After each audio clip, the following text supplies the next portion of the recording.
Okay, we're back on the 5-Minute Bark. There's a dual episode here today. First episode was with Catherine Hummel, and today we've got a man coach, the marriage boss, Rick Gabrielly. Did I say that right? You did. All right, awesome. Rick has decided to come off his schedule and come on and jump on with us before Valentine's Day to help out the men. We've got the women covered, and now we've got the men covered here today. So we're going to give you guys some tips out there that are getting ready for Valentine's Day. You're not sure what to do, and you want to be reminded of how to treat your woman well, because, you know, we all kind of seem to forget that, and Rick's going to help us out with it today. So, Rick, say hello to everybody. Hey, what's up, everybody? Welcome to the Bark. Yeah, the Bark, the 5-Minute Bark. That's right. This is our third episode for today, and we've had some technical difficulties prior to recording this one, but we are here, and we're ready, and we're pretty excited. So, Rick, first off, I just want to thank you on the mic. The patience you've had for not only my blab, but here for this podcast. We just got done talking about time and how time takes us over. It just takes over our lives. And being a man trying to be the entrepreneur or working 9 to 5, things just get piled up. And that's what we were just talking about. And now we're going to talk about that here in reflection to Valentine's Day. It's true. Thank you, Dennis. Thanks for having me. Listen, it's a pleasure joining you both on and off the air. We have a lot of fun together. Yes, we do. We do. So how can we help these gentlemen out there that, are kind of too busy for Valentine's Day, or they're just not really focusing on their marriages or focusing on their relationships? You know, what kind of advice can we give them to kind of wake them up? I mean, we need that wake up, to reappreciate what we've worked so hard for, right? You and I know when we try to get a woman, man, it's pretty hard. We work hard. We put our time in. We're doing the texting. We're doing the calling. We're doing the taking out. We're doing all this stuff. We work so hard to get this relationship that we wanted with this beautiful woman, and now we slack. That's a great question. And when you look at it that way, it should be automatic. Right. I mean, when you look at it like, wow, all the upfront work and behind the scenes and, the ups and downs, it is quite a challenge. And so when we do finally connect with someone, it would be great if we could just kind of stay in that place the way we felt, when we first met. So part of what I'm going to talk about today is, how can we stay in that place and or get back to and restore that connection? So, how can a man be amazing on Valentine's Day? And a lot of what I'm going to talk about is total common sense. When I have conversations with guys about this, they all tell me, Rick, I totally get that, man. I do that. I totally do that. Oh, yeah, I do that too. Yep, that's me. And then if I do get a chance to talk to the ladies, they might say to me, well, he used to do that, but he doesn't do it anymore. And so let's take one, for example. One tip would be thinking about, what does she love more than anything? You. So, and, us. Right. So she would tell you, listen, I love my man more than anything. And she loves to have your full attention. She loves to have you all to herself. So if you go back and you think about your favorite, her favorite dates in the past, what did you do? How about her simple desires? What are they? Is she the type to want what she always gets, or does she love surprises? So this tip one, most important, take your time deciding. Make believe you're planning like your 5th date with her. So go way back when to the time when you were just in the beginning phases of this relationship. And you were thinking about everything. You were planning it, making it perfect. But now you have all this great information because you have a history. You have a track record with her.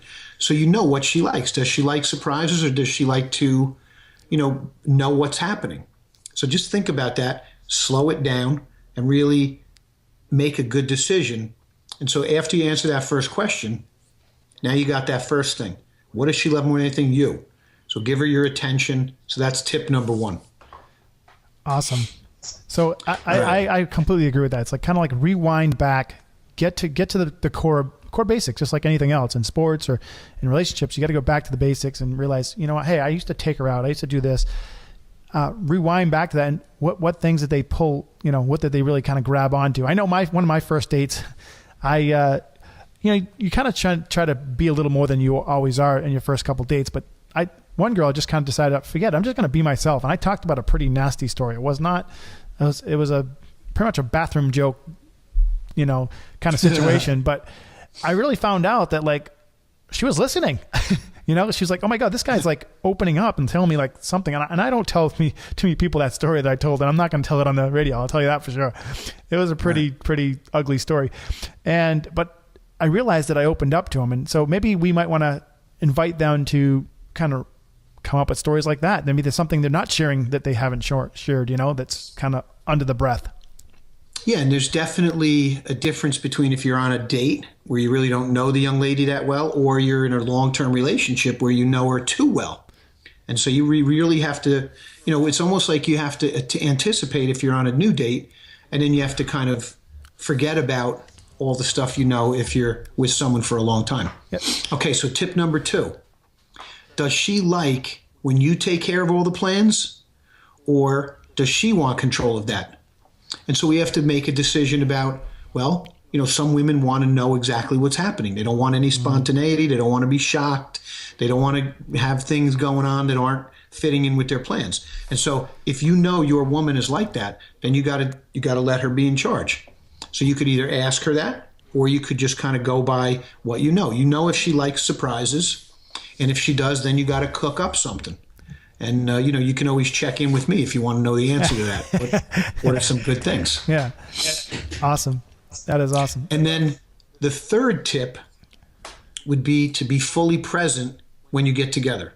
So no matter where you are, whether you're at home, sitting on the couch together, bowl of popcorn, or you're out at a fancy restaurant, or even if you're just sitting on a bench in the park, no phones, no texting. Don't check your email. There's no work going on. No distractions. And so you have to make sure that you are totally focused on that event. And you got to be, and you know what? Again, this is one of those, I know. I left my phone in the car one time and then I had an issue. Now, chances are if you are in a long-term relationship, let's say you have kids, your wife is going to have the phone with her, because if you have a babysitter or anything like that, or your kids have to be able to contact you, she's going to have her phone on her. But don't you have your phone on you. Tell her, I'm leaving my phone in the car. I still do it to this day with my wife regularly. She loves it when I leave my phone in the car. Yep. That shows you're trying, right? It shows you're paying attention. And you know what? Being a podcaster and having the ability to talk to people like yourself, I have to leave the phone off. I have to put it on airplane mode. So I have to talk to you and I have to listen to you. So I've been learning to force myself to listen to my guests. And I'll tell you what, that's been an asset that's gone a long way. I've done it now for over 100 guests, and I've had to sit there and listen to them. Never knew that this was going to be something that I'd really appreciate so much. But I have to sit there and listen to what they say, and I have to react to what they say and what they do. And I'll tell you what, everybody out there, I'll tell you, this is one of the best things I've ever learned, is to actually sit there and communicate on a new level, a higher level with human beings. Whether it's your girlfriend, your best friend, your mom, your husband, your wife, it doesn't matter. If you can totally sit there and just try to connect, listen, and come back with great questions, great enthusiasm for what they are saying and what they're doing, you will then just start literally a bond right there. And I'm telling you, I do this with people I've known for years, and it's changed. I'm doing it for people I don't know, and it's blowing their mind. I mean, I was a person, they called me multitask. I had 20 things going. I had a phone, email, running around. I am that man. I am that guy. So if you think you're ahead of me on that, I've been an entrepreneur my whole life. I'm a professional multitasker. And my friends really made a lot of fun of me. I'm always on my phone and doing all these different things. But when I first learned how to do this, I went to a bar recently and just kind of hanging out, meeting some friends. And for the first time in my life, somebody said, you're a good listener. And it really, I almost started crying right there. I am not even joking. It's like, wow, to hear that, to go from this to this. And all you need to do that I encourage you to do it for a lifetime, but we're talking about Valentine's Day, that special day that's so special. Being that I just talked to Catherine Hemmel on the woman's side, it's very important for them to get that attention on that one specific day. And she's encouraging it to be every day. But like I said, pay attention for that one day and watch what happens to your relationship for that 1 hour, 2 hour, 3 hour period. It can lead into obviously men love sex, so it might lead into your sexual communication that night as well. So it's just really amazing that if you can sit there and have a connection. And you always hear people say, I connected with you on a higher level. And that's what exactly it means, is to connect on a higher level than just, hey, how you doing? Yeah, that's terrific. It's such a great skill, and having that compliment that is the highest compliment any guy can get. Right. 100%. Yeah. All right, number 4, slow everything down. We're in a moving play, so it's almost like our lives are like this play going on. It's a show. The stage is changing every minute. So you've got to do your best to get out of work early that day. Now, this year it ends up being on a Sunday, but you still may have some activities or chores around the house or something going on.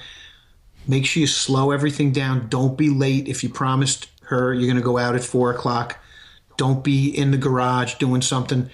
Slow everything down. Just bring it down to, this is about me and her. Again, remembering back to how when you first met, clear your schedule. Yes. When you were getting ready to go out with that girl, man, you wouldn't even do anything 2 hours ahead of time. You were the whole doing day. your hair when you had hair. Haircut. I don't have any anymore.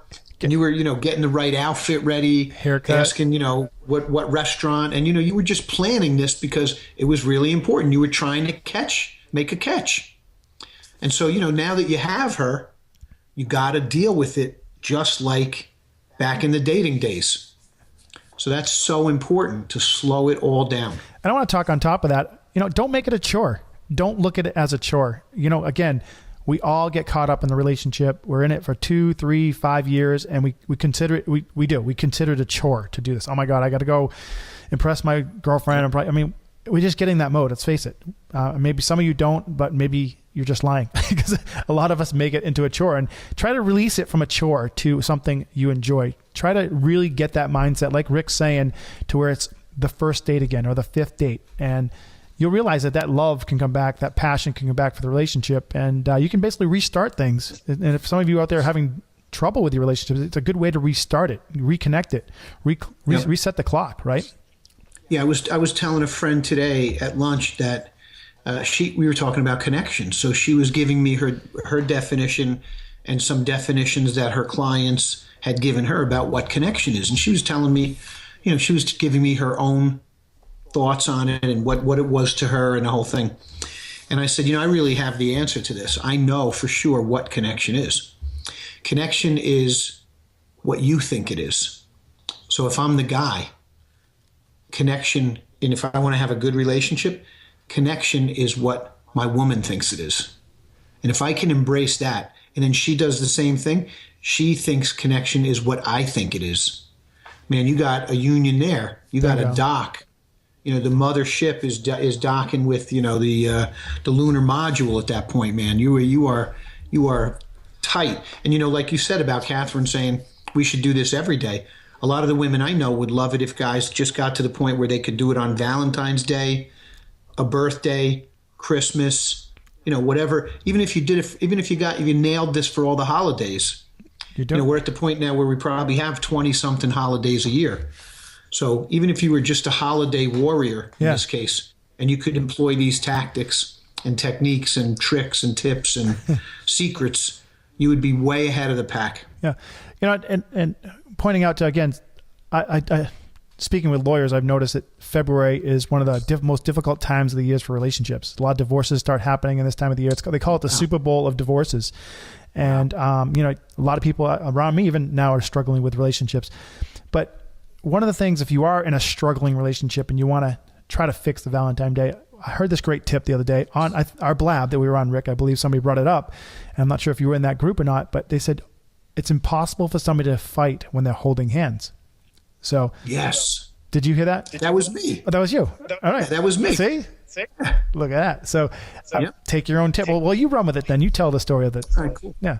Well, if it's a fact that when we hold hands, there is when women are feeling. I want to point out. I'm a listener. I want to point out. I'm a listener. You are. Yeah. Good job. Yeah. When women are feeling fear, there was a test done in a lab where they were stimulating a woman's fear response. They were scaring her. And first they did it when her partner or husband was in the room. Right. And he touched her And during that, her fear response was absent. When a stranger was in the room touching her, she was a little bit more afraid. And then when she was alone and they stimulated her fear response, it went off the charts. So it showed that connection, that touch, really does make a big difference in our neurological responses. So touch is the big key there. Yeah, absolutely. So try to take a hand, try to take, touch in other ways if you want. I mean, it is your girl, Yeah. so, you can touch in any of the ways you want, but understand that does has value, lots of value, more than we know Definitely. or understand sometimes, especially in the peak of moments. We all like to be touched in certain ways. So maybe take some of that touch in if you're trying to kind of reconnect or whatever. So that is awesome. I think we're giving some pretty good tips here. So yeah, and my fifth and last one has something to do with that. When it's time to end either the date or your special time together, if you're at home having a date, ask her to stay a little longer. If you can think back and remember when we were young guys dating. I love that. I love it. What was the number one thing that happened at the end of every date? Yeah. She said, I got to go home. It's getting late, or you got to leave now. And what did you say? Can't we just stay a little longer? Can't we just hang out, just 15 minutes more, or till the end of this movie, or it's only midnight, I don't have to work in the morning or whatever. Remember that? Every single time we went out with our girls, we wanted to stay longer. We either begged them to stay, we wanted to go to another bar, or we wanted to stay longer or close the place. Or, wait, I had a little too much to drink. Let's get a cup of coffee. You would do anything. So when it's time to end your special time together, ask her to stay longer. If you're out, go to another spot. And most importantly, at that time, and if you could during the whole event, sit and face her. So, because guys, they like to sit sideways and kind of check out what's going on, watch their flanks and then, turn to their ladies.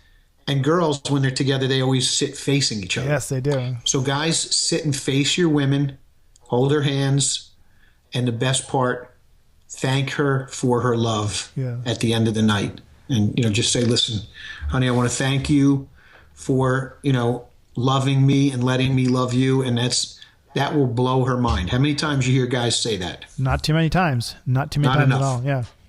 Wow, this is great, Rick. This is pretty powerful. I'm getting inspired here. I'm gonna go out and try to find a date. That's it. You got to do it, man. Yeah, exactly. No, it's a great time of the year, and I'm glad we did this podcast to kind of reset the clock for our heads, because we are busy. We're entrepreneurs. We're busy people, and if you're not an entrepreneur, you're still busy. I'm sure you're being pushed around at work, and you're being commanded and demanded more than entrepreneurs do in a lot of cases. So you got to kind of reset that clock, appreciate what you got, and use these tips to their value. All right. I think that's it, Rick. I know you get back to your family and keep your focus going for your pre-Valentine. So I appreciate you staying extra time for this. And listeners, I hope you got some value from this podcast. We wanted to do it for you, and we went overtime to do it.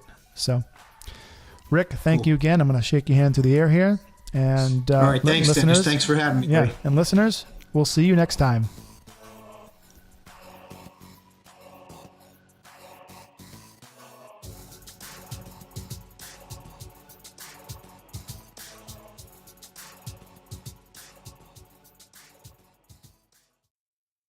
One critical thing highly successful people do is organize their goals and write them down.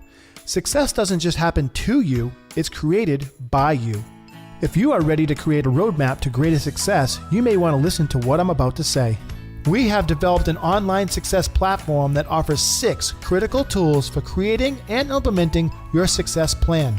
If you're ready to turbocharge your personal development and success in every area of your life, it's time for you to join Team Cody Dog by visiting CodyDog.com.